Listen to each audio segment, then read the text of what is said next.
I listened to the Rebbe's Maamar, so more or less I remember more or less said, I understand a little bit what he said. Then when Reb Yoel said chazara, what's a Shabbos, you write down details, you write down kitzurim, or what the Rebbe said, and then you sit down to write it down. You use both. You use what you remember, and you use the notes, which are short notes, and together. Today's episode is brought to you by Machane Yisrael. There's a very special Torah being commissioned right now, and stay tuned a little bit later for more details about how you can be a part of it.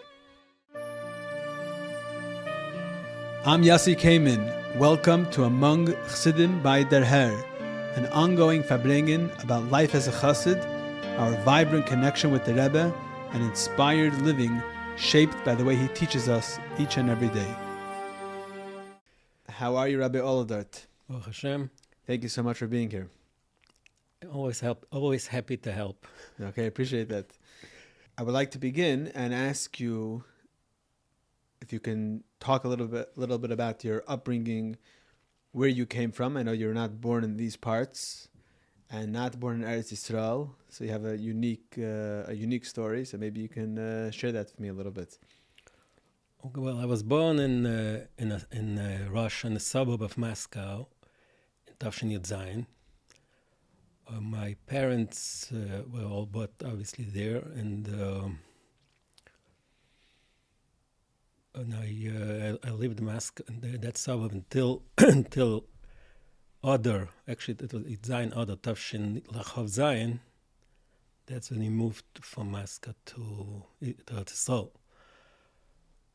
To talk more about background of my family, my father came from a family from Ukraine. His parents, his father was a Sver Chassid, and they ran away during World War II, evacuated from Ukraine, from Odessa, well in the east, and they ended up being around Tashkent, in that area. And that's when my father was then around Bar Mitzvah age. So that's when my father was introduced to Chabad, because there were Chabad Chadorim Cheder Chabad ran in that area. It was the only frum environment. So that's what my grandfather sent my father to study there under Chabad, and that's how my father became a chassid, together with a lot of people in that area, from that era, that were introduced to Chabad and became close to Chabad. I mean, a big chunk of them moved in the famous echelons here to the Western world, but also Chosh v'Chelik stayed in Russia. My father stayed in Russia Because they weren't able to leave? They weren't able to leave. Yeah, to leave was a process. Not everybody was not able. There were reasons why they could. A lot of them came later. We all know that a lot of them came later. And then my father and his family moved to Siberia because the government, his sister studied there, and the government sent her to work in a factory in Siberia. Then later he came to Moscow, in the area of Moscow that has a lot of frum families there, a big part of them Chabad families. And then that's when he met my mother, also came, one of her relatives lived in that area. What type of family is she from? She came from a frum family in Odessa, from I think Chassidim of Ruzhin, of Buyan. And that's when they met, and that's why I was born there. And my grandfather, my father's father, who was already retired, I mean, he wasn't that old, but he was already retired at that point, he is the one who taught me everything. He taught me from Aleph Beis till Gemara. You didn't go to Cheder or anything? There was no Cheder. Moscow, no Cheder? No, there was no Cheder in Moscow. So I was homeschooled in Yiddish, in Jewish stuff, and Jewish studies by my grandfather. He taught me everything, like I said, from Aleph Beis till Gemara, till I was 9.5. And I was quite young when I was in Russia, but my memories are, we had in our little suburb of Moscow, we had our minyan, we had a minyan Shabbosim most of everybody was very old timers. I was the only child there. My cousin, my father's sister and husband, they also lived there with my grandparents. So their children, but they were all old. My cousins were older than me. And we used to have a minyan the Shabbosim. And if I remember correctly, I was once mashlim a minyan with a chumash, mashu kazeh. Simchas Torah Tafshin Chav Zayin, my last Simchas Torah there, I got maftir, age 9. I got maftir. It's a funny memory I have from the past. Well, you know how to read it, no? I'm telling you, my grandfather taught me everything. So, Gemara, not just like Ivre, Chumash, Mishnah is Gemara. Then my father also learned Mila and Shchita in order to help in that area. In that era again, it was a time when there wasn't enough of Fum people. All our Fum families used to get together. Were they Lubavitcher Chassidim? Pardon, Lubavitcher Chassidim. Pardon, not Lubavitcher Chassidim. So anyone was organizing these activities, or was all? It was all. Yeah, it was. I don't know. Yeah, there was probably some kind of organization. I remember also there was a main shul in Moscow, the big shul in the city. The chief rabbi was Rabbi Levin. Remember, I think, going with my father there, and he gave us, I think it was a siddur, a small siddur, Tilas Hashem, and Naim Yom. I think they used to get it to the Israeli embassy there. He's the one that came later to the Rebbe. Right, he came later to the Rebbe. I mean, from the Greenberg family, obviously, and Rabbi Greenberg from Alaska.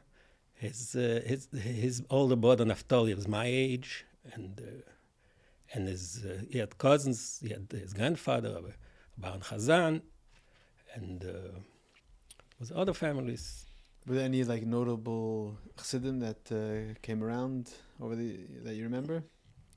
A lot of names that I remember. I don't know how to describe notable chassidim, but there are a lot of names from that era. I remember Reb Yehuda Kolasha, who was he was in the city. He lived in the city. Where is the suburb? There was a suburb of Moscow, but now it became already part of the city. What's the name? The name was Klazma. I remember there was also the Machnevka Rebbe, who was a Rebbe from the Chernobyl dynasty, which, like I said, my grandfather was also like originally a chassid of Skver, which was also Chernobyl dynasty. So the Machnevka Rebbe had his own shul in the city of Moscow. I remember going there a few times. Later, he moved to Bnei Brak, and we moved to Bnei Brak too. And not only that, he was also my sandik, actually. My grandfather wanted him to be my sandik. It was considered chshivas to have a rebbe to be my okay, so that's step one. Another small part is that first grade public school, you must go to public school in Russia. In Russia, those days at least, Shabbos was also, school was 6 days a week, including Shabbos. And because our school was a small school, so Friday, our class is to learn the afternoon. So in the short Fridays was also a problem. So as far as Shabbos, we got some doctor to write a note that I need an extra day off. But Fridays was an issue. The winter Fridays. Sometimes I always looked for excuses. One day they didn't let me leave, so I made a little. I acted upset and this and that, and they got me some help. It's funny. I mean, in my memory, when I experienced it, it was obviously bad. But looking back, it was a little incident.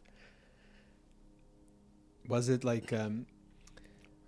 How was it to be a minority of a minority, a yid from a yid? Like so we used to, for example, you can see that. For example, I used to wear a yarmulke, right? So in class, I think I had to take. I'm not sure if in class maybe I had to take off the yarmulke, but in the street I had to wear a yarmulke. I couldn't wear a regular Jewish yarmulke. So you can see that the Uzbek goyim, they have this big head covering called tebeteka. That's what it's called in Russian. So I used to work under that in Russia.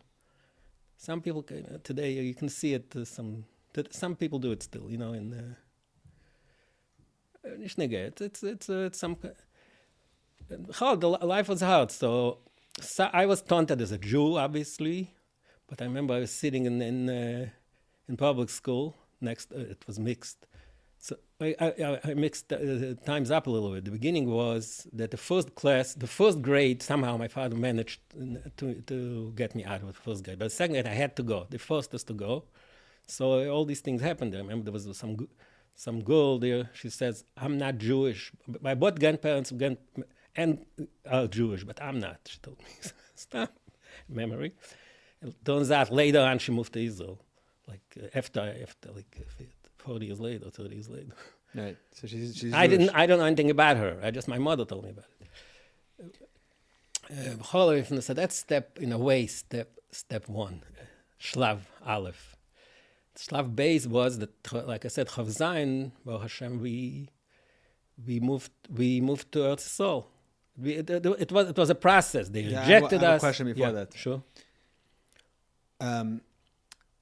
Was there as you knew that you were a Lubavitcher chassid? Yeah, that's why I wanted to talk about it. I told you. So I davened Nusach Tilas Hashem. My grandfather was a Skvar chassid, davened Nusach Tzfaret. So I felt there was also all the relatives we had. There were also relatives of the Greenbergs who were also Polish chassidim. So they used to daven Nusach Tzfaret, they used to daven Nusach Chabad. There was a little stickle friction even. As children, we're talking about small children. It wasn't a serious friction, but it was obvious that we said. I remember even having a minyan Shabbos Mevorachim for Tehillim. Mm-hmm. As a child, I remember once we wanted to make Tehillim Shabbos Mevorachim, so people walked to our house Shabbos afternoon to have a minyan Shabbos Mevorachim. And your father was part of this. Of course, yeah. My father is the one. I mean, he's not the only one. He taught me to daven the Nusach Harizal and in all the whatever minhagim they had there. I think I remember him also. So yeah. You knew anything about the Rebbe? I don't. The honest truth is I don't recall exactly, but probably they said something about a Rebbe. I was young and I don't remember. I personally don't remember that, but I assume that the older people were more about that. Interesting. Okay. So Tafsha Chav Zayin, the decision that you have to get out of there. No, the decision's not mine. My parents. So they asked to be released, and they were rejected twice, till finally somehow consider it a miracle. That I remember I once met. In Moscow, later, I met the Israeli ambassador to Moscow. She says, I came out of Russia in 1967, also Chav Zayin. I said, really? She said, according to statistics, in that year, only 1,000 people left Russia to Israel. So I was one of 1,000. So it is a miracle. Yeah, it is quite a miracle. She knew the statistics. She also came out that year. I was surprised.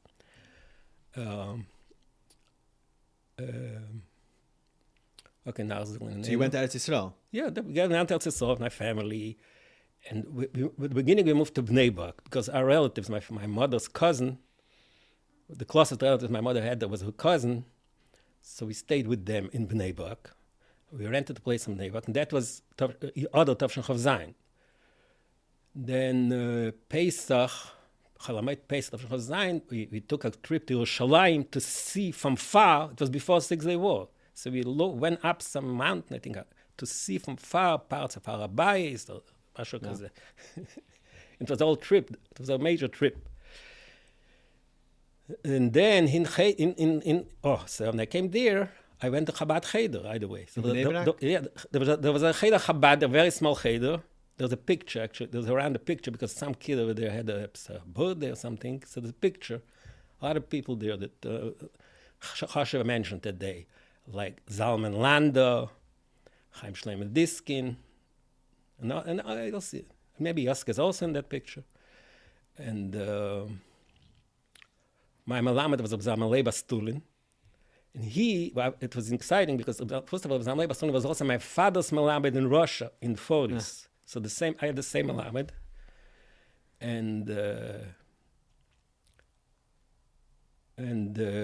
also, if I remember correctly, when Zamlei Basoni left Russia about half a year before us, but he came from Uzbekistan, from Tashkent. So on the way to leave Russia, he went to Moscow. So he stayed in my grandparents' house. So I remember I saw him already before. I remember I learned about Kama, and I'm surprised at myself how good my grandfather managed to teach me. You're up to the level. I was up to the level. I was able to follow. It's not like a person comes out of nowhere. And I didn't learn, till then I never learned in a cheder. So I mean, that really, I have to credit my grandfather for that. And so we learned for 3 months there. So we were there for a few months. And my father was looking for a job, looking for a house.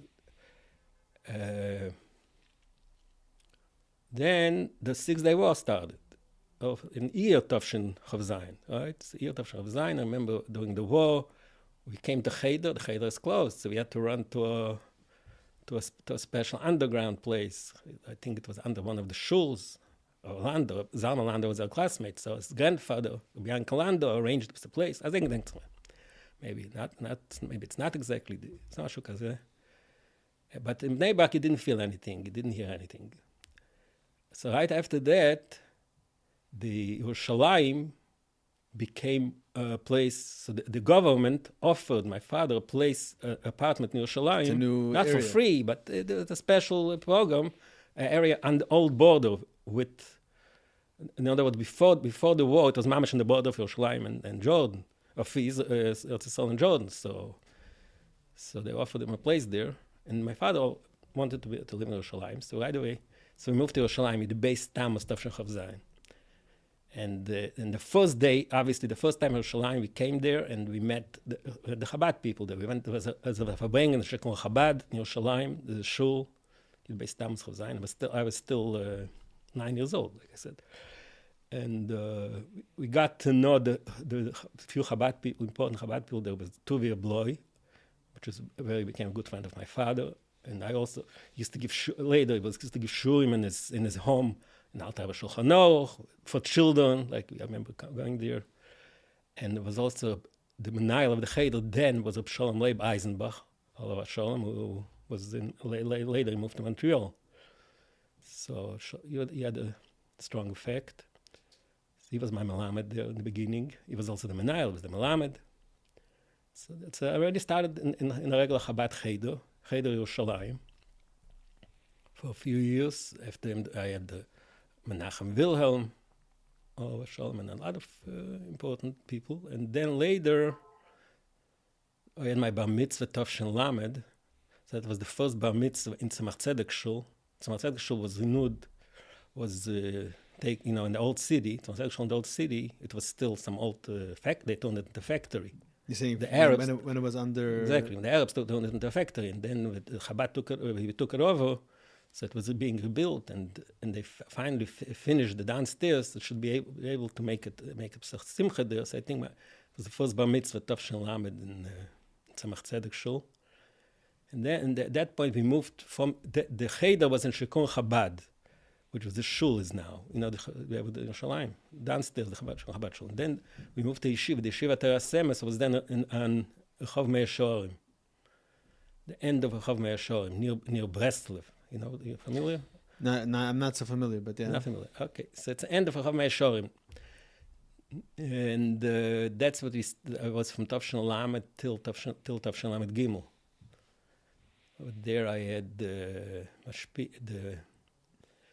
most important person that affected me was Bezelik Feldman, Alav Shalom, who was Shiva there. There was other, Nachum Wilhelm was also again there, and there was also Yosel Segal, who is now the Rosh Kerel Tzemach Tzedek. He was the Mashpia then. And then my Chavrusa, I had a Chavrusa, we learned together a lot, and then he decided to drop out and got to Mir Yeshiva. So that had a very, it put me in a bad situation, and I felt uncomfortable. So one of the options was to come here. Okay, that's one thing. Part of How old are you then? By the time 15, my bar mitzvah was Tafshan Lamed. So this is one of the options to come to New York. Yeah. And we had a bunch of bochrim, like today they're called shluchim. I don't remember they were called shluchim then. Elder bochrim used to came to yeshiva, and they inspired us. I remember Moshe Perman, who is now a shliach in Caracas, and Chaim Ashkenazi, Olav Shalom. There was a lot of the elder bochrim. They were coming from 770. Yeah, they was after Kvutza. They came to us after Kvutza. So they gave you a little bit of a flavor of 770. Yeah, they gave us a flavor of 770. And I remember those years, Tafshan Lamed Lamed was also a very important year because Likutei Sichos used to come out every week. It was a major inspiring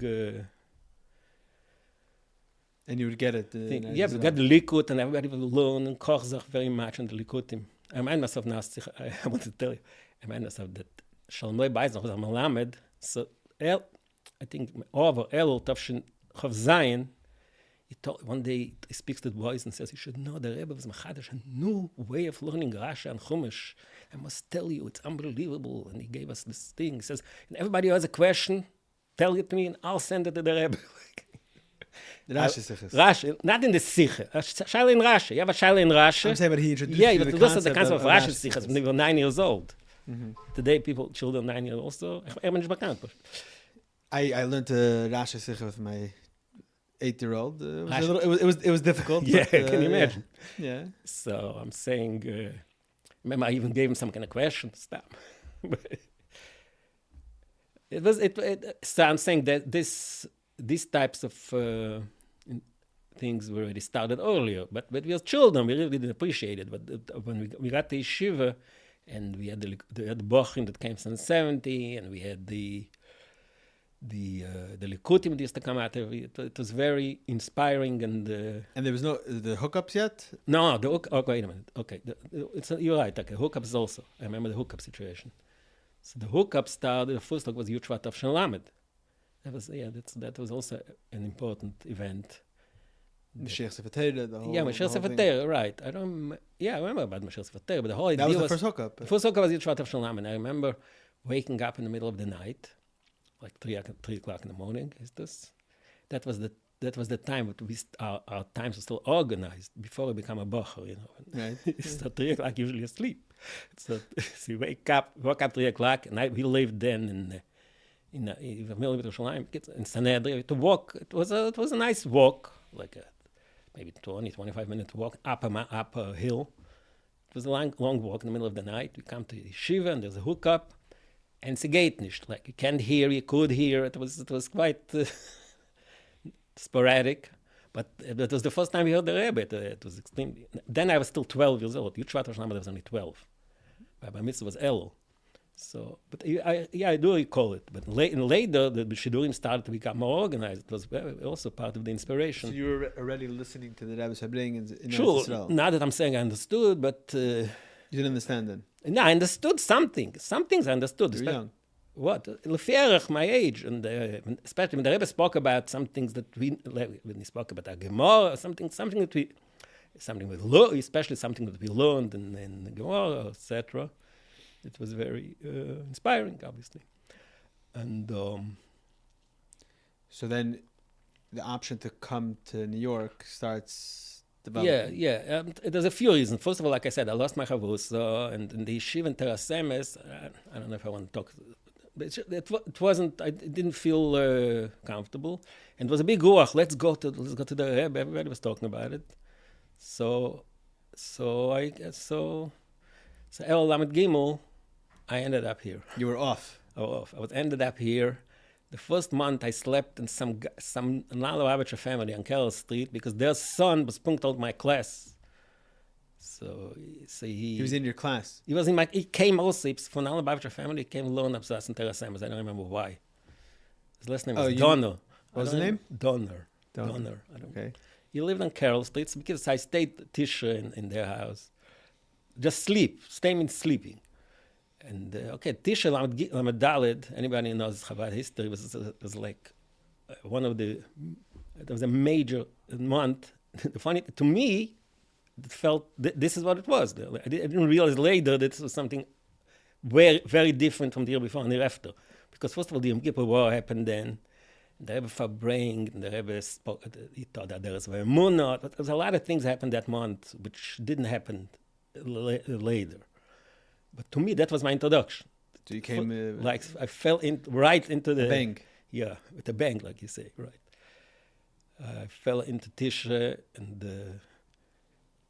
I have to find a place to stand by farbrengens, and all these type of things took a while to land, as they say.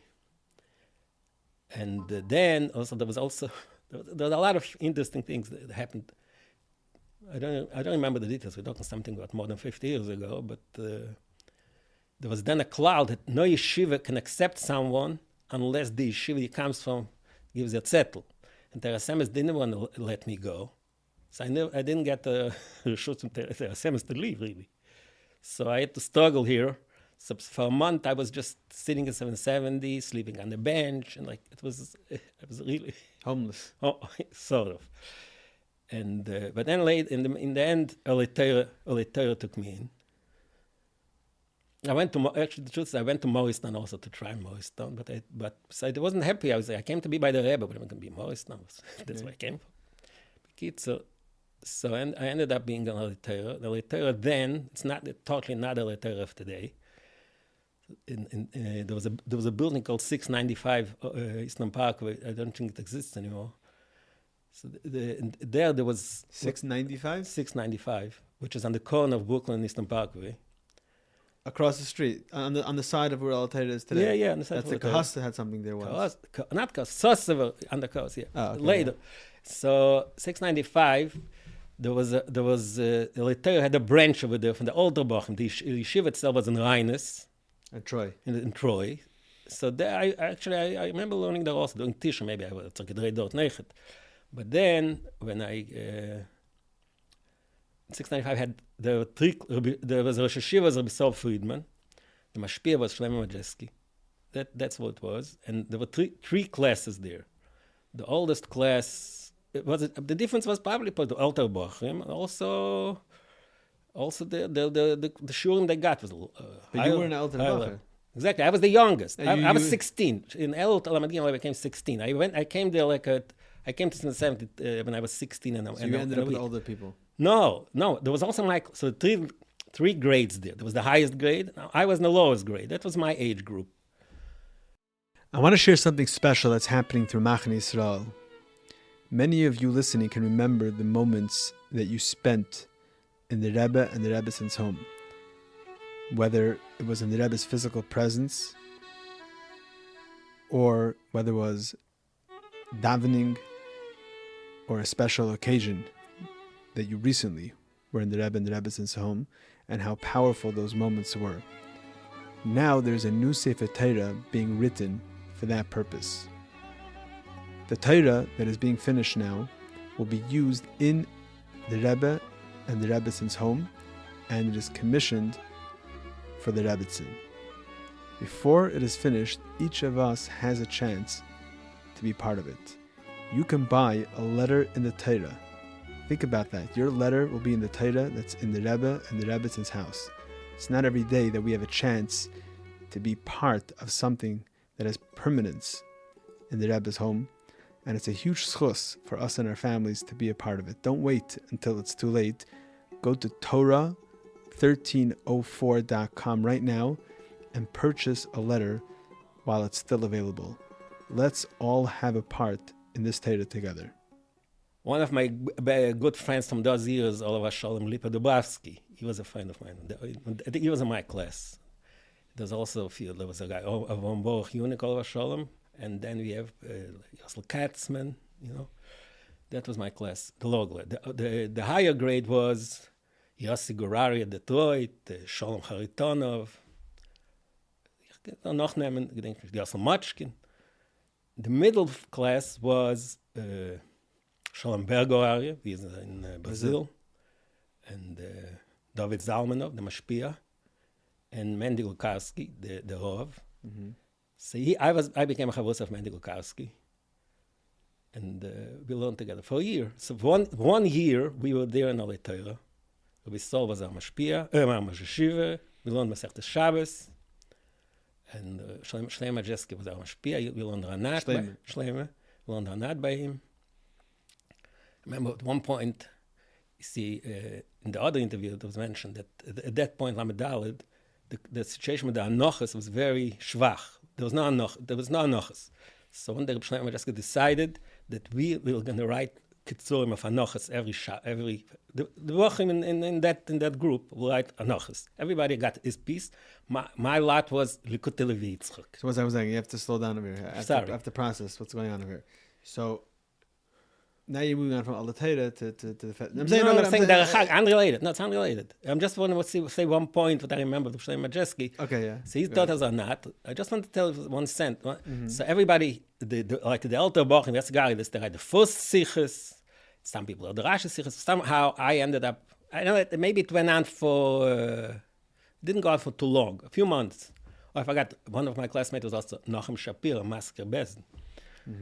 Bekitzer, so, because I reminded he was also involved, so I remember, I wrote Likutei Levi Yitzchak. I remember the sichos for ourselves. I remember I heard once the Rebbe schreibt in Hebrew. I wrote an Oris Abba. So Shlomo Jeske tells me, "What's kind Abba? You write Amur. You write Abba. It's not Tabot really." Okay. Because the Rebbe said the Taten. So I translated Abba, but he said that's not the way you write. You write Amur. Amur. It's not Derech Hagav. So that's how Lamed Daled ended. The end of Lamed Daled, Tisha Lamed Day, the Rebbe sent everybody away. That was Yavnei Chachamel. If you look at the sichos, the Rebbe also sent everybody went away. My entire class went away. Half to Israel, to Montreal. Shlichus. But I said, they didn't even offer me. Nobody told me I should go. But I said, I came here. What am I going away now? Mm-hmm. So I was left alone. I had no class. So the next time was Chevei Torah. But Chevei Torah, you have to be a certain age to be there. It's a Kvutze Bachrim, no? What? Isn't it the Kvutze Bachrim? No, the Kvutze was older. I was 17. See, in Chevei, isn't that usually the... No, at that point, Chevei started Lamed Gimel. The Sicha that Rebbe spoke about. Yeah, the Sicha, of course, the Rebbe Sicha. I remember we heard that Sicha in a Shidur. Yeah. When the Rebbe spoke about it. Maim Tachtein and and the Bachim came from Sim to explain to us what he's talking about, because we didn't... Right, the Rebbe's giving a whole Sicha, a Maim Tachtein and Beichem, yeah. So yeah, we got no idea what the Rebbe's talking about. Exactly. The Rebbe's talking about that the Bachim need to move from 770 to exactly, Chevei. from 770 to Chevei Torah. So at that point, Chevei Torah was... So I ended up being the youngest Bach in Chevei Torah, because I was the only one left. Mm-hmm. In other words, my class left, and so I ended up in Chevei Torah. In the Chevei Torah, we have Mendlik gave us a shir, I think it was a little Gitten then, if I remember correctly, Gitten, and Shlomo Zachi taught us Samach, Tavshin Ches, and what's Tavshin Ches? Tavshin Ches, I think Samach, one of the Samachs, I don't remember. But it's muted then? Not sure it's muted. He gave us shir, I remember Chayes Klal, Chayes Prat, what is Samach Gimel? So he gave us shurim in Chassidus Nigle. So that's why I ended up in Chevei Torah 1 year. At that point, let's take a step back. And I came here to Tavshin Lamed Daled. You didn't ask me about it, but I'll about the chazara. So the chazara was... I was going to ask you about exactly. it. So that's a chazara. The only kind of chazara, it was total democracy. There was not a pshat that somebody was interviewed someone. What was democracy? The chazara was democracy? Yeah, democracy means anybody who wants, Rabbi Yoel sits down, Motzei Shabbos, when I came at least, downstairs in 70, in over there, you can see in the pictures. And nobody is asking you, who are you, what do you know, what you don't know. Everybody can start and sit down and mix in. Excuse me, the Rebbe said that, the Rebbe didn't say this. You know? But I interviewed other people. Yeah. They said there was a hierarchy, meaning if you had something to say and you weren't part of the club, someone would give you up a look, and then you're intimidated to say anything. I don't know, is that not your experience? There is to a degree, but obviously, when you go into a new group and all of a sudden you start talking, say, who are you? Mm-hmm. Yeah, that's verstehe ich, emes. But with Tzad the fact that you mixed in, that made you a part of it. Nobody said to you, excuse me, not longer. Right. Maybe remes. Actually, I remember that in that Rosh Hashanah, Rosh Simchas Torah. It was a 3-day yontiv, right? So in the 3-day yontiv Simchas Torah, if you pay attention, there was like 4 farbrengens and daf alten Kop, because also Shabbos Bereishis. And So two you of have them. like this. No, you have 2 farbrengens Shabbos Bereishis. 2 farbrengens Shabbos Bereishis. So first there's a farbrengen of Friday, Motzei Simchas Torah, the first farbrengen Motzei Simchas Torah, when the Rebbe only made a short farbrengen. Then Shabbos Bereishis. Oh no, don't forget. There was also the first night. There was the first night. The first night you have. There's the Simchas Torah farbrengen before a Kofes. Leil Simchas Simchas Torah. Then Yom Simchas Torah. Then Yom Simchas Torah. Then Shabbos Bereishis morning. Shabbos Bereishis evening. So you have 4 farbrengens. Can you imagine that? So and people in the alten Kop, when the Rebbe said what, and between the farbrengens they used to. The Reb Yoel was to go, and a few bochim used to come listen to him and mix in this and that. I remember that I was a child, I was 16 years old, so I see a bunch of bochim. In my memory, Shalom Duchem and Yasiecht, but Reb Yoel sitting like I think it was Simchas Torah, one of these farbrengens. So I ran over to hear, to listen. I don't think I mixed in, but I wanted to be part of it because of all my. Like I said, the excitement was from the chinuch from before. Did he want to hear what I ever said? Right. This is before you're writing Hanachas or anything. No. This is right in the beginning. It's not even about writing Hanachas. I'm talking about this as a Bach in some 70. Then, actually, so what happened? So that's what Simchas Torah. Then I was interested. First of all, I want to tell you that after Tishrei, I came Shabbos Bereishis, Tishrei, there is a Emuno, Sukkot, Yom Kippur, mit Amol, Shabbos, like Cheshvan comes. Nothing doing. There's no farbrengens. No farbrengens. It was such a downer. But then I used to Did Rebbe change that in the memes? Yeah. Yeah. Those things change later. But that for me, again, it's also, there was ups and downs later also. But for me, especially, like, if you, let's say, if somebody came in the summer when there's no farbrengens, and then there's Tisha, then you go back. But you start on the high, and all of a sudden, it's a different... Right. I did start writing in my letters to home because I was so excited about being able to listen to the Rebbe and the Korzach and everything. So I used to write the kids. So what the Rebbe said, this sicha, that sicha, to your father, to my parents, and to my father, and but then another point is. Reb Levin happens to be a shtickle relative of mine. Quite far, because his grandmother, my grandfather were cousins. So because of that, he felt a certain kinship, and at that point he was writing the Rebbe's maamorim. He was writing the Rebbe's maamorim. So he got me also interested in that already then. I didn't actually write, but I was like involved. He showed me. About the process. I knew about the process a little bit. So then chazara happened. So I used to come to chazara, mix in a little bit. And mostly I came to listen to Reb Yoel. And at that point, Reb Yoel and Yossi Hecht was the main, second. He was arguing with Reb Yoel. The Rebbe said this, he said this way, that way. When he said it in the first sich, in the second sich. And so I was involved. And slowly I got involved more, and I wrote, and then like I said, Tov Shalom Hey, all my friends went away. So what was this project of writing Lamed Daled in Al Torah? That was Stam? For ourselves. Hanacha Yeah, for ourselves. Yeah, for ourselves. To have a kach in the sichos. Exactly, because there was no anach, because the people who wrote the anachas didn't, it was not produced in time. It was their all. And if you Right, look, this was mentioned in a different interview. Why we'll get into later. I don't know. Yeah, it's not. It doesn't matter why. The Tov Shalom Hey, I had friends who, like I said, they all ran away. Some to Eretz Yisrael, some to Montreal.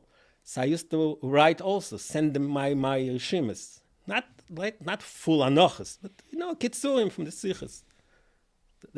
So that got me involved a little bit. And then I started a little talking to Reb Yoel also once in a while, asking him, So that was Tov Shalom Hey, and And David Feldman used to write Mamish every farbrengen in Hebrew, Bekitzot himself, and send it out to a few friends. We used to have a friend, mutual friend, we used to have Yitzchak Meir Sassover. You were the Yemanim then. Mm-hmm. He's the younger Sassover brother. He had an older brother, Saul Sassover, all the Yemanim and the Ehrlichofs. He was the younger one. Many of them have been translated. Sure, yeah. But I'm saying, Sassover was a good friend of mine, and we used to converse and talk. And he used to help type. Marshall David was, I think David at the point used to write, and then he was to type. We like in a small group, we used to do things together. And so again, Rebbe.He was my year that I was in Chavet Torah, and learning the sichos, but most of my koch already became in the sichos, and what the Rebbe says. Then you have to understand another point, which we'll talk about later, that there's a major difference between Shabbos and Yom Tov farbrengens and Yemei HaChol. Because Yemei HaChol, because if you knew there was a tape, somehow, at least me and when you listened, I'd have to remember it. There's a tape. So you listen to what is in it. You don't apply as much. You're not working. You're not working. Okay? You don't apply. Forget, maybe it's a mile. You listen to, instead of trying to memorize it, you listen to it more. So there's a difference. I'll tell you later why it's relevant. But then Tov Shana Medvav came. Those years, there was a special incentive for Bochum to go on Shlichus in Ocean Parkway. Rebbe Yoel used to give shurim and Samach Vov there. And only Bochum got to Ocean Parkway because they wanted the elder Bochum in the 70s. She got to Ocean Parkway to inspire the younger generation.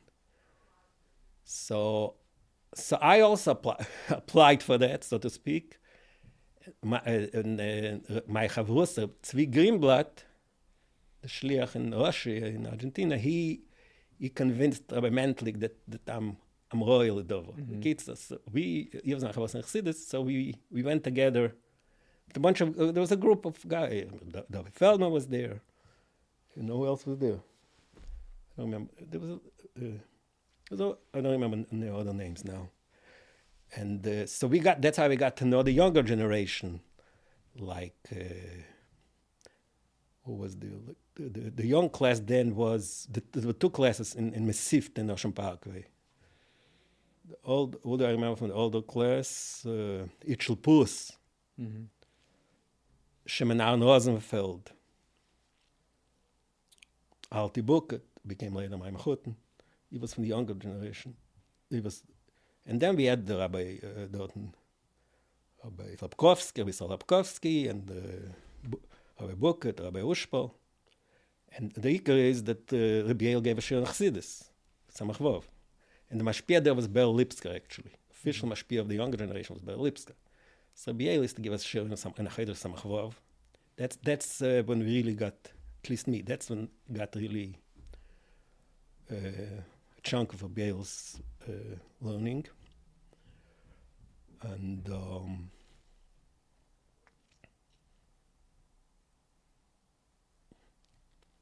And this also, Lamed Vov was also a year that the Rebbe started, there was a lot of farbrengens, especially relative to Rebbe.He, at least in my memory. A lot of farbrengens, Lamed Vov. It was a Shonu Beres also, but there was a lot of farbrengens. I just remember, I think Zayin Order, there was a farbrengen. All of a sudden they told us there was a farbrengen. We were in Ocean Parkway. We ran on the train to come back. We got what do you say it? Hitchhike. It's even freilich. And a lot of times we used to run back and forth because we wanted to not to miss the weekday farbrengen. Shabbos we were here for sure, but even weekdays. And at that point, we got involved more. Already in the other interview, somebody spoke about more barichas, what happened at Mishpatim Lamed Vov. There was a new order. In Hanochas. So I got involved much more. So when the new order of the Nachasatim started, right, you became officially involved. Sort of officially. The truth is, it started earlier also a little bit because I started already helping to write the Alol Danochas. They found the sichos or the maamorim? Sichos. They found lately, actually, Hamshol told me, he showed me, found something, I wrote Breishis Lamed Hey, Ksav Yad, the Yiddish, the farbrengens. I didn't remember even. It looks like I sporadically has to write something. But at that point, I got involved much more, and Mishpatim Lamed Vov, it was Parshas Mishpatim? No, Vayakal Pekudei. Mishpatim was the first Sikha. Then Vayakal Pekudei, all of a sudden we said that we want to ask the Rebbe questions. It was new for us. What do you say? How do you sign? So we asked the Rebbe a question, and the Rebbe answered, Lokach, it was a Shaila Likut Sichos. Now it's a Likut already printed, Likut Chelek Design, but about Machshove, the Machshove versus Dibur, Nisan, Tishre. So the Rebbe wrote in the answer, Lokach, it's a Shaila Likut Sichos Chelek Dalet. So the Rebbe wrote, it's genommen dort in how many years? 25 years. It's a number, I don't remember the number. Actually, so it inspired us. I don't understand. You asked a Shaila on the farbrengens, but it was in Likut Sichos talked about it also. I already spoke about Likut Sichos. No, Likut Sichos, the question is on Likut Sichos also.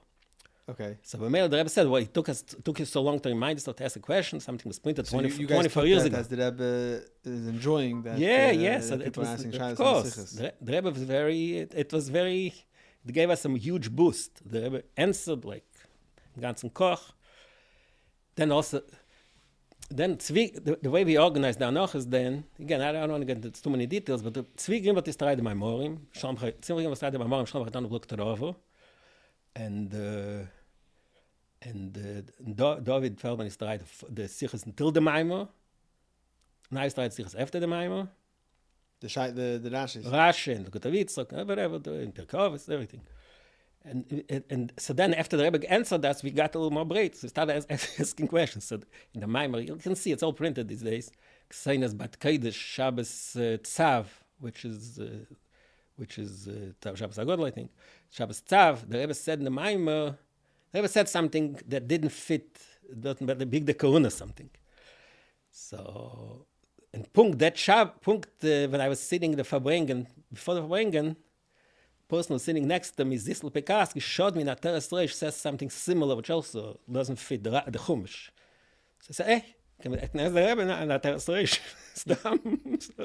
You can ask it on the Teres Reish. No, but it's also on the Sicha. And the Maamar also, somehow connected. So the Rebbe answered, Kanir Yeshara Me'ein Zu Bekisse V'Tzemach Tzedek.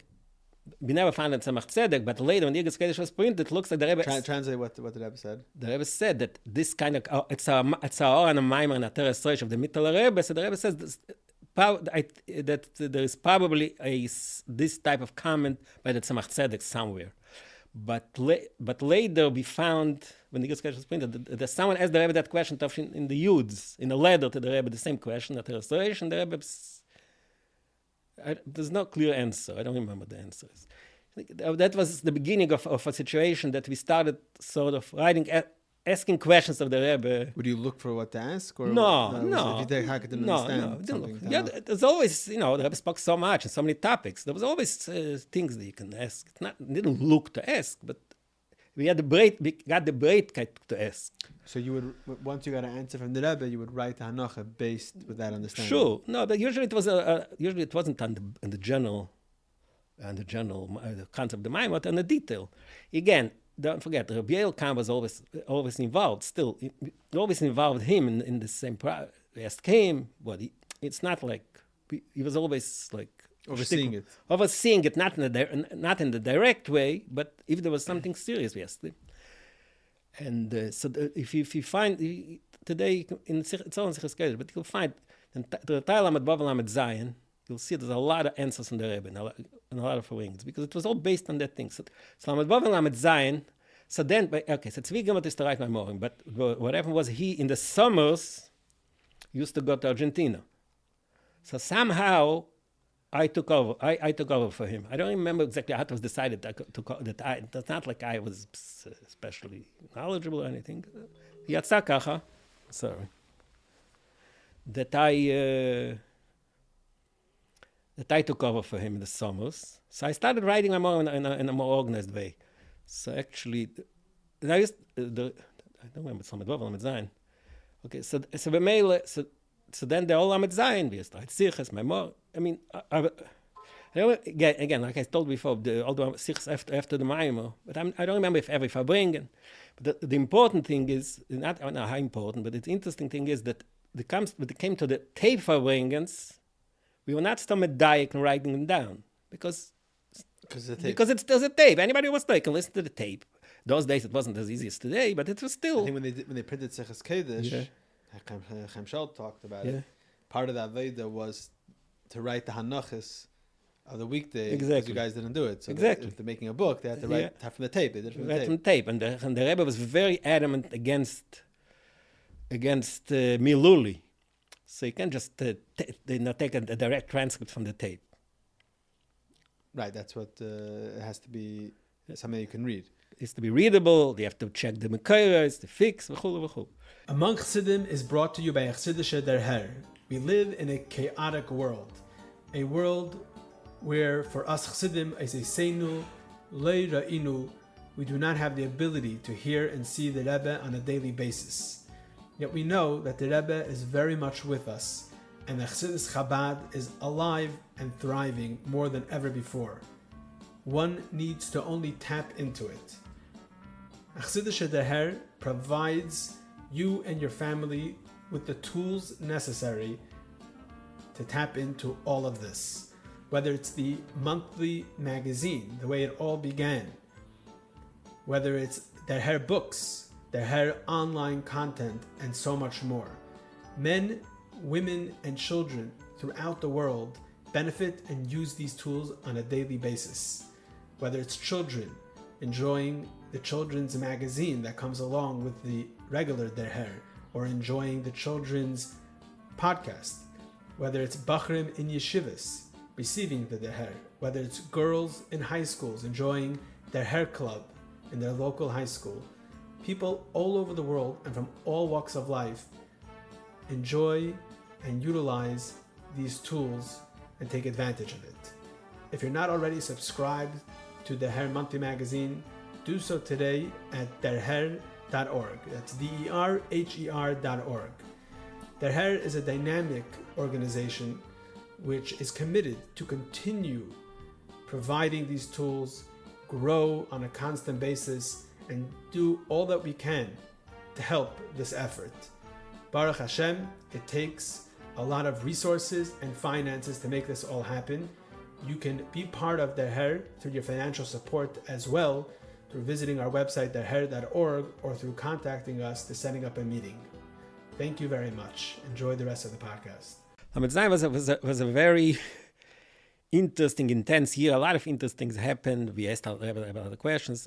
Something interesting happened with, I hope this is close enough to me, that Basel gar nicht auf schon Amid Zion, like I said, Reb Tzvi Gimel is the right maamorim then, and Basel gar nicht, the Rebbe said the maamorim twice, Shabbos and Motzei Shabbos. And the Rebbe gave a hero after Shabbos, they should turn it into one maamorim.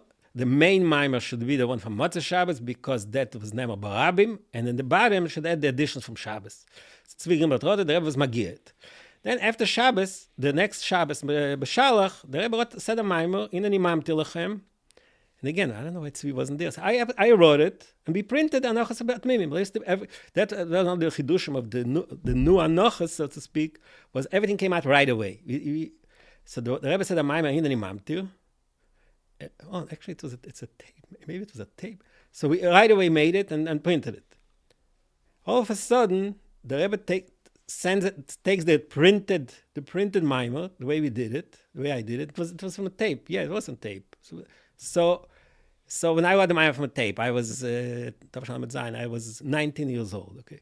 So I wrote more or less the Rebbe said. The Rebbe said. I fixed the language a little bit. I was meidig with Alosh Shenes from Chassidus, from Chazal, more or less.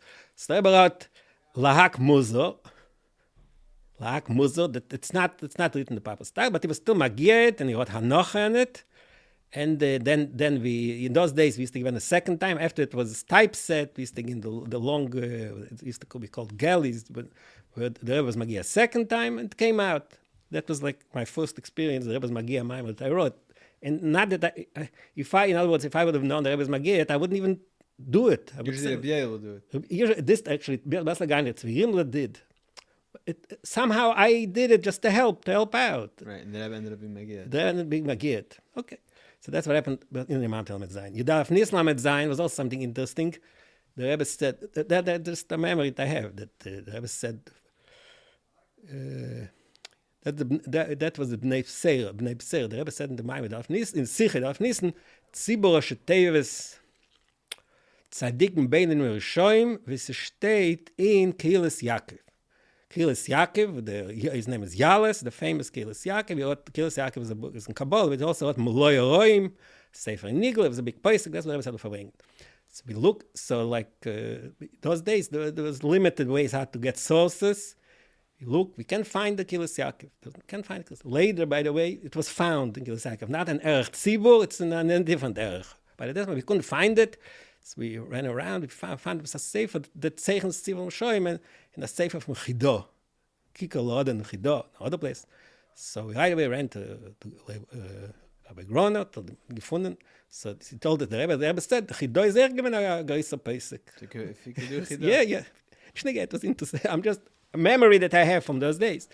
So all Lamed Zayin, we were very involved, and you can see in the Anochas and Sichos Kodesh, especially in the summer, Pirkei Avos, almost every Pirkei Avos, he asked questions, and the Rebbe answered, and the Rebbe also gave Halakim. It was very going back to Lamed Vav, Shavuos Lamed Vav was a very interesting thing. Shavuos Lamed Vav, the Rebbe spoke about Tvilas Kelim.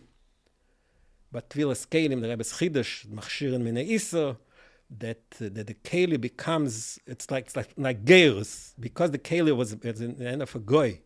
So it was muchshor to have tray food, and when you take it away from the rishus of a goy to eat, it can only have kosher food. It's lachshiren min lachshiren. The diuk, the Rebbe, according to that, the Rebbe answered the question why we don't tovel the kelim after Pesach. The Rebbe bought the Shar Koilel and said, I started going my Gezeide, aber nicht, they disagreed with the Shar Koilel said. The Rebbe Zeide. Yeah, the Rebbe said, I started my Zeide, but disagreed. There was Diane Fisher from England came to the farbrengens. It was all interesting things that happened. Shavuos Lamed Vav. It's not my remember stuff now. So it's Lamed Zayin, all Lamed Zayin. What happened later? The other interesting that happened Lamed Zayin, Maamar, the Maamar Shabbos Matis Masei. The Rebbe said, Maamar Voya mi de Chodesh b'Chodesh mi de Shabbos b'Shabbatei. And he spoke about whether all these things are printed. I'm just expressing things that the way I experienced them then, to give it a little more background. So we asked some etwas nicht gestimmt. The Rebbe said that on Shabbos they're going to come to Yerushalayim. Every Shabbos they're going to go back and forth. There was a shayla yesh tchumim l'mala ma'asor. So we asked the Rebbe. So it was a Maamar. I asked the Rebbe the question. And you wrote? Yeah, because I wrote the Maamar. So I asked the Rebbe the question. The Rebbe had a long answer. And the Rebbe, Yoel Kahan said, the Rebbe asked him to go to the library to find some sefer. Very long answer. It's printed now in maamorim and look at the sichos. It just was an interesting experience. Another interesting experience that happened in Lamed Zayin, Shabbos Eikev. So the Rebbe said, at least that's what they told us. The Rebbe said there's going to be no farbrengens. So Reb Yoel went to Camp Gan Yisrael for Shabbos. Reb Yoel wasn't here, so it was a very small farbrengen, and so the only people who were left were us, the few Bochim. So the Maamar of Vatis Rama Belkashamimach and the sichos, everything we wrote basically. No, it's a memory of a time that the Reb Yoel wasn't there. It was time in my experience. The Reb Yoel wasn't there, and we had to basically by ourselves what had to write and this. But what I'm curious about is the process of writing. So how does it get from chazara to what's the process to writing the sichos, but also specifically I'm also interested in maamorim. And my question is, do you have to be able to do both? Do you have to be able to remember, or how does this work? There's no klolim in it. I can tell you how it happened in real life. Mm-hmm. So in real life, when I can tell you from my own personal experience what I remember. Let's say I listened to the Rebbe's Maamar, so more or less I remember more or less said. I understand a little bit what he said. Then, when Rabbi Yoel said this chazara, Motzei Shabbos, you write down details, you write down kitzurim, what the Rebbe said. B'meil, if you have the kitzurim, and then you sit down to write it down. You use both. You use what you remember, and you use the notes, which are short notes, and together, I still have some rishimus I wrote those days. So basically, like this. So you have, if you're writing a hanacha, you have to make sure that you know the whole sicha from the Rebbe, and then when the Yoel's doing chazara, it's like a refresher, right? And you can write down. So you write down the kitzur, right? You can write the kitzurs, and from yourself and what you wrote from the Yoel, you're able to start writing hanacha. Not only that, when it comes to maamorim, you have to also open the books. Sichos more, sichos also, but maamorim even more, because the Rebbe said, Maamar Rebbe said in Sienu, say open up. What does it say? And sometimes it says a little differently, so you have to know how to write it. I mean, you make the decision. Sometimes yes, the Rebbe the Rebbe said it says this, it's a little different. It depends. Sometimes yes, there's such things. Yeah, that's an important component of what you're saying. But the truth is that even the write a maamorim from the tape, it's also a process, because there's words that the Rebbe says, but then you have to understand what he means and how it fits with the sources. That after, like I said, after Tav Shalom Advov, we started writing sichos. So, like Baimer Lamed Vov, the Rebbe said, I think it's the first of the base psukim. Baimer was the first or the second, I don't remember. So after that, Rabbi Gona called us, and they said, me and David Feldman, he said, we have to write up the sicha in a way, I guess it was for the Pardes probably, or the more. For the publication. So we sat down and wrote it, and to us it was the first experience to write something, not anochas, something to write it up properly. And the Rebbe was very unhappy with it. So he wrote this thing that you have to make sure not to write miluli. I think after I had that very sharp answer, you're not allowed to start miluli, you have to rewrite it in a normal way. And also he said shouldn't be in the signon of newspapers and the signon of Chidushei Torah. And this can applies to everything, especially this like the children. To write that in a way that it's a major challenge. So basically, that went off, but it was a major teaching experience for us. The way the Rebbe wants the sichos should be written. Right. Tav Shalom Advov, if I remember correctly, it was Lamed Vov. So Rabbi Yoel Kahan had not a minhag. After every farbrengens Shabbos, one bocher used to come with him home to sit in the Basudas Shabbos to repeat the sichos between themselves before the chazara Friday night. So when I came, Yossi Echt was the guy. Before Friday night? Motzei Shabbos, before Motzei Shabbos. So when I came, Yossi Echt was the bocher who used to come to him. Then Yossi Echt got married, but then he got married and then he moved to Shlichus, to Israel. So at that point, Yael asked me to stop. So from Lamed Vov until I got married, Mem Aleph. So every Shabbos, after farbrengens, I have to come to him after farbrengens, by the Sudas Shabbos. He used to repeat the sichos, and I was like his sort of what is the word? Sidekick. Not sidekick in a way that like asking him if maybe pushback, discussing it. Shouldn't talk to the. Rabbi Weinberg used to come sometimes Shabbosim also, because he used to say the Sicha Motzei Shabbos in the radio, so he used to want to hear what Rabbi Yoel said. So that's what I'm saying. Lamed Vav Lamed Zayin was a very high-end situation. Also, by the way, I went to Yechidus also, Lamed Vav, over Lamed Vav, I went into Yechidus. At that point, we came Lamed Dal, was an announcement, no more Yechidus Emeledes. There's no such thing as Yechidus Emeledes. But when my Lamed Vov was my 19th Emeledes, I came to Label Goner. First of all, for my 18th Emeledes, those days, I write a letter, settle to the Rebbe that he wants to start learning Rabbi Nutam. That was the minhag then. At age 18, he has the Rebbe. But when I 19th Emeledes, I told Label Goner, it's true, the Emeledes, but I was never in Yechidus. I want to go in Yechidus once. So Chodesh, probably it was Parshas Re'eh, because the Rebbe mentioned the posting Parshas Re'eh, probably the end of Ov, or beginning of the end of Ov, I think. I went Tavshin Lamed Vov. I went into Yechidus. And the Rebbe told me a few interesting things. What? But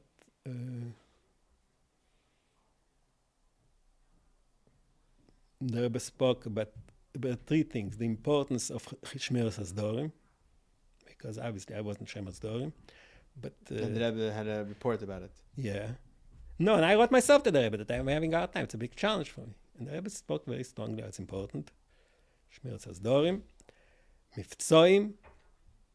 That I wrote to the Rebbe that I have a hard time doing Miftzoim, and he told me he also get encouraged. He said it's important. What did the Rebbe say? That I think the Rebbe said that you have to feel that you go up the koy of the Rabbeim, משהו כזה. And the third thing I asked the Rebbe was about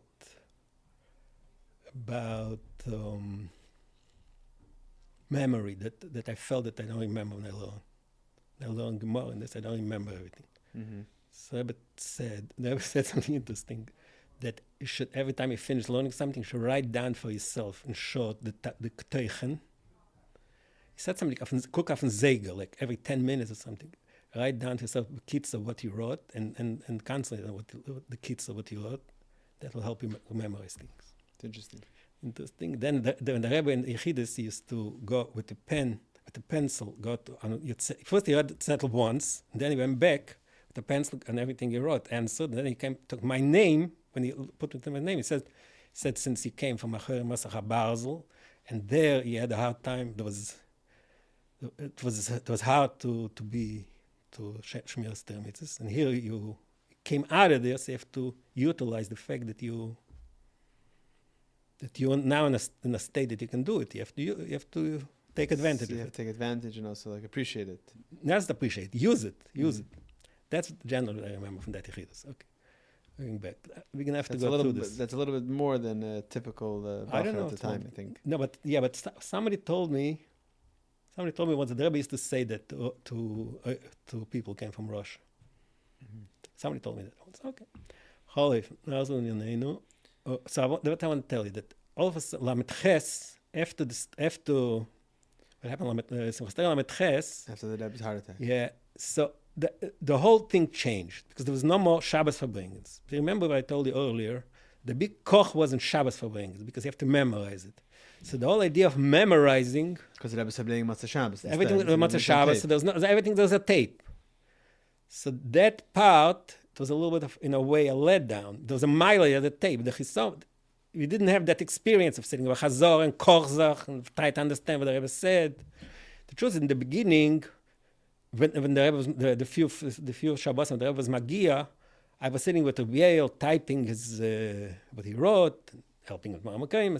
Yeah, because the first few weeks the Rebbe wanted to be Magia. The Rebbe was Magia everything, but there was the Rebbe was Magia. Simchas Torah, Bereishis, Noach, Lech Lecho, Chayesor. Then stopped after a while. So in a way, that was a little bit of a downer, because the koch, like I explained before, when something you have to memorize, so there's a koch. People say, hey, do you remember that? I said this, when did he say it? But now everything's on tape, so if you want to listen, go listen to the tape. There was a little less, people, we all listened to the tapes, but it wasn't the same. It wasn't the same koch. There was no sitting with chazor and saying, the Rebbe said this, the Rebbe said, it remained dos, was it pshat. So there was a little bit of, you understand?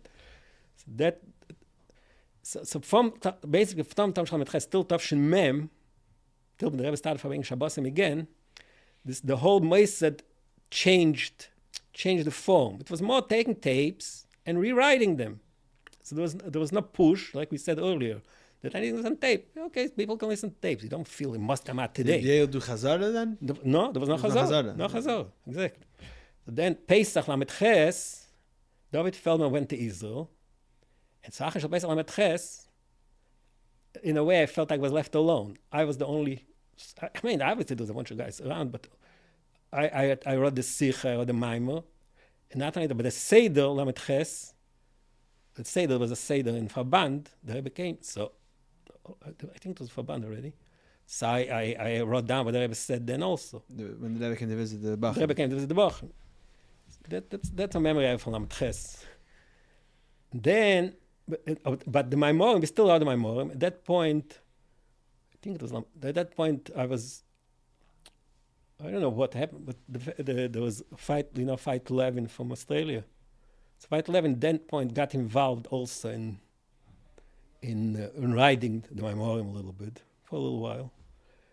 Lamed Tes, the end of Lamed Tes, my sister got married in Israel, so I went for a few months to Israel, and because there was tapes, so I didn't feel that much. I'm missing that much because I can listen by Shidur. He got a Shidur in here. I mean, he missed the Avirav 770, but the actual sichos. Saying if the Rebbe was farbrengens every Shabbos, you wouldn't leave for so long. I wouldn't leave for such a long time. You feel like you can hear everything, anyways. It's a funny. It's like looking back. It's a funny type of thing, but that's how it felt. Everything's the fierech, right? Yeah, it's the fierech. Yeah. Then there was, I think, the first Shabbos, if I remember correctly, the first Shabbos for Wenger was Bamidbar, Erev Shavuos, Tavshin Lamed Ches, if I remember correctly. It was Erev Shavuos. Bamidbar was, I think, I remember, that was for Wenger. Those other things I did was at one point in those days, remember during the long Yom Tov farbrengens, after Tzeitzak Rechovim, somebody used to write it down. There was Shalom Berlevit and Hagadol used to write it down, and Zevla Ketz, the two of them used to write down. This is before your times. No, during my times. During farbrengen, okay. They used to prepare from before Shabbos under the table a pen and a paper, and the minute Tzeitzak Rechovim came, they started writing down the kitzah for themselves. Mm-hmm. And then by chazara, I think by chazara, Reb Yoel used to look. It helps to remember because there was not tape, but that was written down. But later on. There was a big shin siddur bereishis after the Lamed Ches thing. For example, Lamed Vav, Lamed Zayin, I used to sit on the side near a few rows below the center, more closer to Mizrach. But then, after the whole shin siddur bereishis, there was no more farbrengen that you. But first of all, tape farbrengens, it doesn't matter. When there's a mic, it doesn't matter where you sit. You can hear anywhere. So again, all these things affected. That's I think that. What did I start saying? So then at that point, I got myself a place, Maamar, at the end of the shvil, in a way that I was bending and I couldn't see the Rebbe. And the Rebbe started farbrengen again. Yeah. The Rebbe started farbrengen again. So I was bending. I couldn't see the Rebbe when the Rebbe spoke. Only between the sichos I used to pick up my head. But I remember when the Rebbe said a Maamar, everybody stood up. I also stopped. So the Rebbe was Maamar face to face with me. It was very almost scary. And like I said, later I started writing also b'shas in the Yom Tov farbrengens. So I remember one Yom Tov farbrengen, the Rebbe says a Maamar, and the Maamar face to face, closer than I am with you now, even I think. And I sit and I stand. The Rebbe's eyes are closed, and I stand and I write. Imagine that. Looking back, it's quite interesting. That was one part. So later on, when did you get married? Elul Memalef. So the Hanachas was usually like but then at that point, because of this, one of the results of Tavshin Lamed Ches, so Tavshin Lamed Tes, winter, Kislev, David Feldman got married. He became already he got married, and like I said, there was no rush to. They still gave out Hanachas, but there was no pressure because it's on tape. So David Feldman got married, and then he decided to go on shlichus. Again, he was on shlichus. He went on shlichus, and then that's when Simon took over Hanachas. Simon started writing Hanachas in Lashon Kodesh, in Yiddish. Tavshemem, the beginning of Tavshemem. I think his first was Cheshvan. I think Cheshvan Tavshemem. So Simon, at that point, Hanachas became Simon. But I continued writing the maamorim. Always. Yeah. I mean, me and Shlomo, it's really, I wrote, the way it worked was, Motzei Shabbos is to write down Hanocha Protis right away, and it was printed in Shabbos morning, Sunday morning, everybody had done Hanocha Protis from Shabbos. And then Shlomo Chatano looked it over, and he added from memory stuff that he remembered. I mean, I wrote also from chazara, but he also added more, make it like, it should make more sense, it should be more organized. He also edited, so to speak. Right. And then the Hanocha came out with maamorim, step 2. So the maamorim, Vadanach Satmimim didn't do maamorim? That's Vadanach Satmimim. That's what I'm saying. Simon took it over, and together. But he never did maamorim. What? He never did the maamorim. No, he himself did not. I wrote maamorim for Vadanach Satmimim. And then later, when there was What? Then it became lahak. And He has to give it al-haq, the same thing. So there's only one. There's two hanachas of the sichos, but there's only one hanach. Yeah, one of the Maamar. Right. Yeah. Mm-hmm. And then you also got involved in the sichos, no? In the sichos. No, that's later. Around Pesach time, around Nisan time, or other time, Tovshin Mem Aleph, I was a Bachar since in the 70s. Rebbe Olidort comes over to me and he says that a lot of the sichos feel that they don't have enough. They don't have enough people working, and it's a lot of pressure. So they need another hand to help. So we need to give a little bit of a hakdama here that there's another department of sichos that's happening all the time. The sichos. There's nothing to do. It's nothing with anochas. It has nothing to do with the farbrengens that are happening. The current now. Farbrengens, right. Yeah. So it means they take sichos from previous years and rework them in a way that is a topic, not as a transcript of what the Rebbe said. They take a topic that the Rebbe discusses, sometimes in more than one farbrengen, and they turn it into like in modern terms called an essay, or a drush, a pilpul, or a Maamar Torani. And it was in Yiddish those days. So that's what the sichos is. It's a separate being. It's a separate version. It involves more research because you have to go to all the sources. It's not you just say exactly what the Rebbe said. You compare what the Rebbe said to what he said in other places, and it's a much more complicated process. So at that point, a lot of sichos asked me to get involved, help them also in the sichos. So the first thing I helped was with the Minhage Birkas Hachama. Tovshin Mem Aleph, it was Birkas Hachama, so they gave out in Likud, Minhag Birkas Chabad, Al Pi Minhag Chabad, based on what the Rebbe spoke, Yud Gimel, Tovshin Yud Gimel, the Rebbe spoke about. So that was the first project I was involved in. Then later, I started helping with the Likud Sichos itself, take a sicha from the old years, and I did it. So what was your job? Same job as everybody else, take a sicha, prepare a sicha for Shabbos. But the way it works, the way it worked was not use sicha and that's it. One person writes and the others look it over, edit it. So what did you do? You wrote or you edited? Yeah, I wrote. So which halakim is that? From Chav till Chav Dalet. From Mem Aleph till Mem Gimel. Then after Mem Gimel, I was let go. So in other words, the work was too intense for me. At that point, I got some. And I was continuing working in writing maamorim. It's parallel. Can you tell me, so then the answers from the Rebbe, so that's a whole nother involvement. Right. You're much more involved with the Rebbe, with the sichos, because there was... In a way, yeah. Everything. But a lot of hagor, sure, but there was no conversation going on. They didn't ask questions? Of course. First we ask questions. In other words, what the sicha... So that was similar to the hanachas? It's similar in a way. The arbeit itself is similar, and the Rebbe's involvement was much more. The magia and the sichos. At the same time, by the way, when I came in, there was also the Rebbe wanted Tani Mador Kama.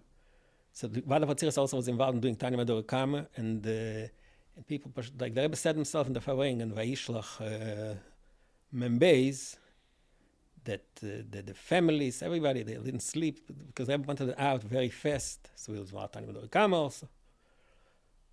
It was a lot of hard work, interesting work, a different type of work. But again, okay. So let me ask you, I'm interested in your relationship with Reb Yoel. I understand that Reb Yoel had a whole nother project that the Rebbe gave him to do Sefer HaErchim on Chassidus. Right. And I don't know if you were officially involved or he would talk to you about it. Maybe you can... No, the truth is I wasn't that involved in Sefer HaErchim. But Reb Yoel was such a perfectionist. We're talking back to my maamorim. A lot of times Reb Yoel start write my maamorim for Hagor. So he starts telling me, please write this paragraph. So I write it. He takes it. He erases the whole thing. Writes his own. But he needed something. He needed something to. It's easier to slug up. It's easier to slug. Easier, but he was a unique mind. So he's also a perfectionist. So the same thing with Sefer HaErchim. I wasn't that really involved in Sefer HaErchim. A few individual times he called me up. He says, "There's one paragraph maybe you can help me write it." So I write it for him. Obviously, he writes something, he erases it, and he writes something else. But he needed me to write it in order for him to be able to write his. That's fine. There's other things I was involved with Reb Yoel later on, right after Gimel Tammuz. Yoel calls me, says, I want to start giving out the Rebbe's Torah in a different format, and I want you to help me. And that's, I think, computers were not, there was computers already, but so he used to come to my house, and in every word, I used to type and he used to say, let's change it. What are you talking about? What is so this? we're talking about two contrasting came out. One is Eides Chukum Mishpatim B'Mishnas Rebbe, and one is My Chanukah B'Mishnas Rebbe.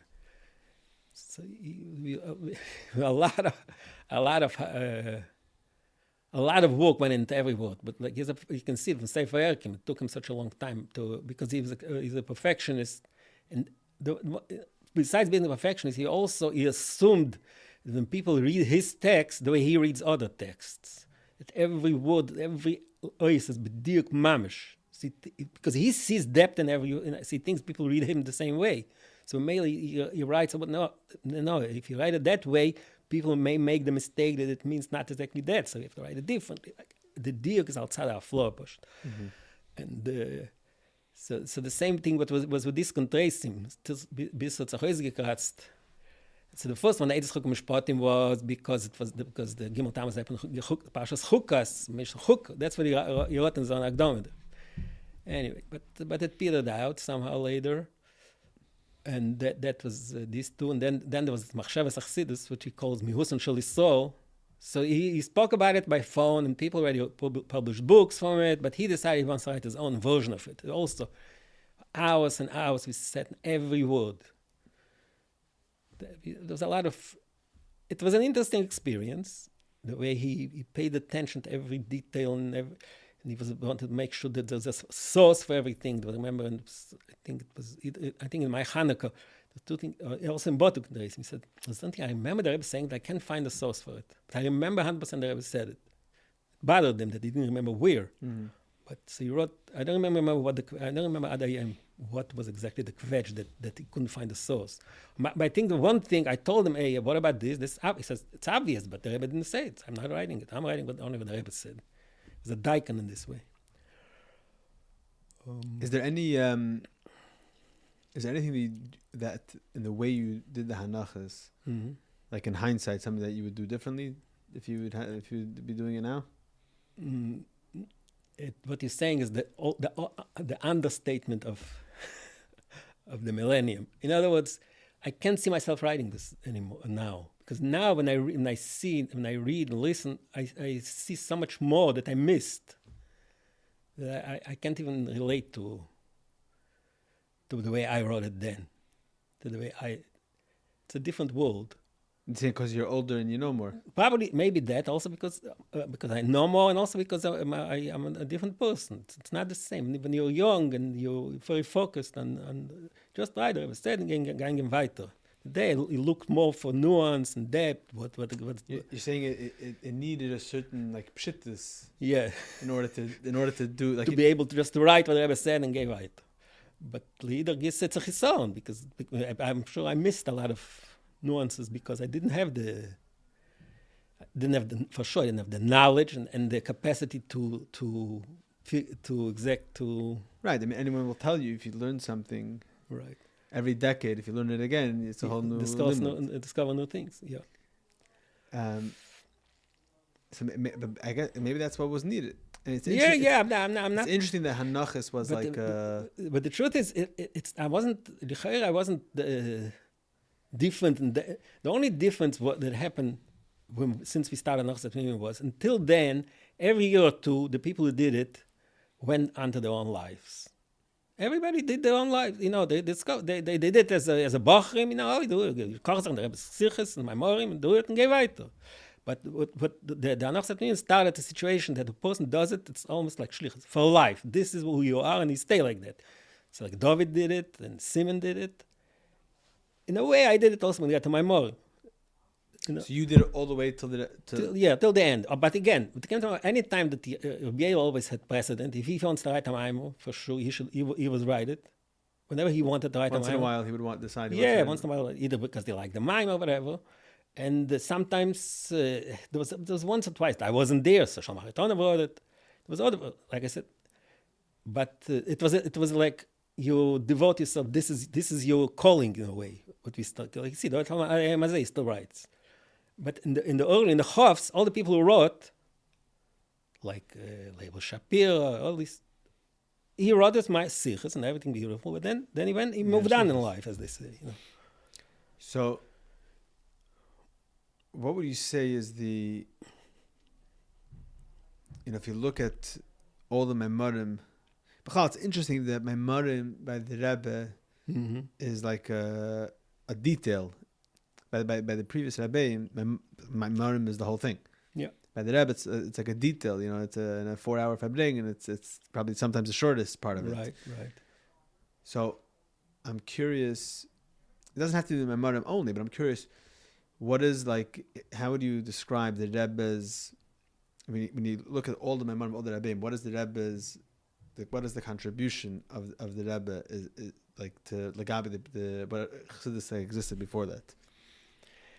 It's too the question's too what's the word? Too ambitious a question to answer, like as if I figured it all out. There's a sichos of the Frierdiker Rebbe. He says that in order to get into the Alter Rebbe's Chadorim, you have to be baki in all these things. In other words, not understand what he's saying. So the Rebbe spoke in such a way that to really understand the depth of what he's saying, you needed a lot of background. But you see, we don't have that much. When you look at anochas, let's say of the other Rebbe, of the previous, it's a contained thing. The Rebbe spoke very beremes sometimes. The maamorim. He said it's a word over dorten, and you have to really understand the depth. It's another way of saying it, but it's too. It's a question that can be answered in a satisfactory way. At least I can't answer it in a way that I can define exactly what's the chiddush. But the Rebbe expected. I think the Rebbe expected. He said people should not the chiddush parsha. The Rebbe expected when he spoke. He expected that people know all the background. There was a certain expectation. I think so. When you compare the sichos and the maamorim, yeah. I'm talking about bilti mugam mainly. Yeah, you will. Yeah. The sichos, the Rebbe is laying everything out for you. Right. In the Rashi sichos less maybe, but definitely in the first part of the farbrengens. But by maamorim, it's like almost you can feel that the Rebbe is relying, like this is for a seasoned person that has a background in chassidus, and right, and it sounds like the Rebbe is coming to say like the vart. No, is that makes sense? Yes. And sometimes it's you have to work hard to figure out what the vart is even. So. And the later in the mems that became more harder. Yeah, and the mems it was mamish. Kids and nimur, it's mamish. Maamorim are short. They're very short. It's the history of the way chassidus. If you look chassidus in general, they develop. You can look. Sometimes they did it some maamorim. If you look at maamorim, the way all the rabbis, the same maamorim said the same maamorim, everybody added. So the way, let's say, the Frierdiker Rebbe, he repeats everything the one before him said, and then he adds a few questions, right? The Rebbe didn't, in the later years especially, didn't repeat everything that's said. He just repeated a few nekudas, and then he added whatever he added, and that's it. There was no. So the structure is not so clear. You're saying but I don't. It's one of these areas that I'm still in the middle of figuring out. That's the truth.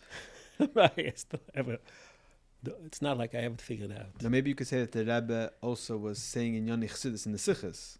That may be like, true.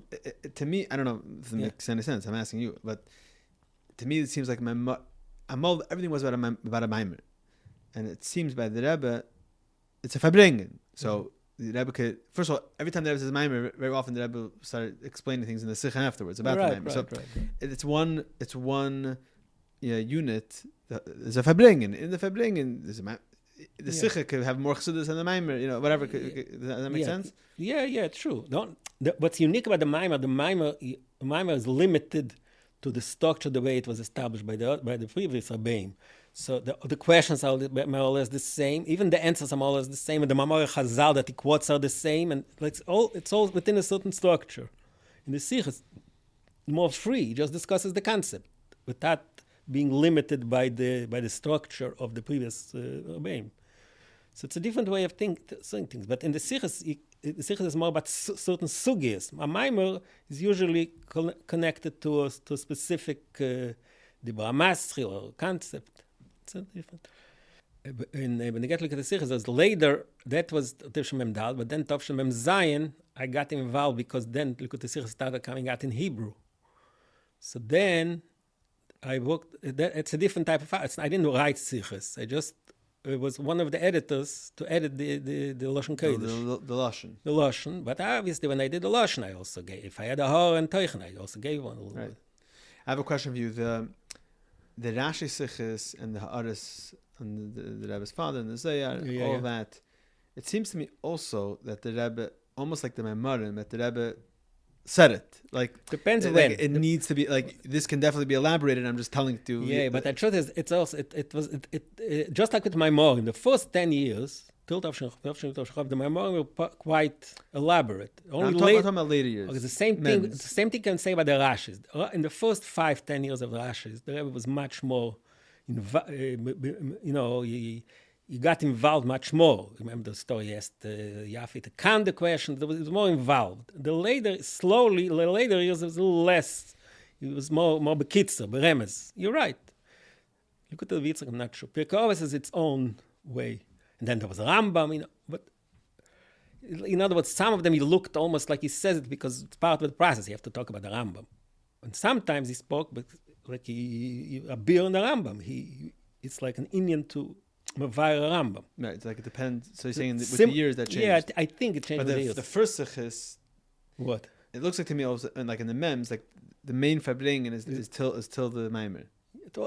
They said when I came here as a Bachar, they always told me the main farbrengen is really before the Maamar. That's what people told me even then. Even though most of the Torah, quote unquote, is exactly. a second part. Because the farbrengen, that's when the Rebbe spoke about what we say. But the farbrengen is what we call in English inspiring. Not the sichos, more like to touch you, to affect, to touch you should be nisayer and should be. Like it says in the Shar of Torah, and you got the Torah, al vaves lavedas Hashem. It was that type of language was more in the sichos before the Maamar. Right. Okay. All right. Thank you very much. Shekayach.